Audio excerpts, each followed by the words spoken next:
4 more. There you go. Bangladesh go on to create history. বাংলাদেশের বিপক্ষে প্রথম টেস্টে অল পেস অ্যাটাক নিয়ে একাদশ সাজিয়েছিল পাকিস্তান, যেখানে ছিলেন 4 জন ফাস্ট বোলার, যদিও ছিলেন না কোনো বিশেষজ্ঞ স্পিনার।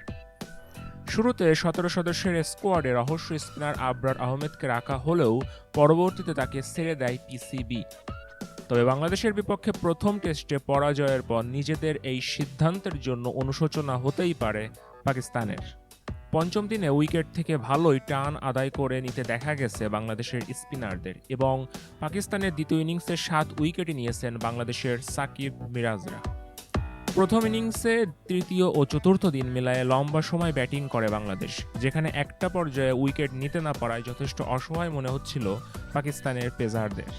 রহস্য স্পিন কিংবা মিস্ট্রি স্পিনের বিপক্ষে বরাবরই দুর্বল হওয়ায় এক্ষেত্রে আবরার আহমেদই হতে পারতেন পাকিস্তানের ট্রাম্প কার্ড। এছাড়া পঞ্চম দিনে উইকেট থেকে বাংলাদেশের অর্থোডক্স স্পিনাররা সুবিধা পাওয়ায় চতুর্থ দিনেই উইকেট থেকে ভালো সুবিধা নিতে পারতেন mystery spinner Abrar. Anindya Kundu Aryan, desk report, game on.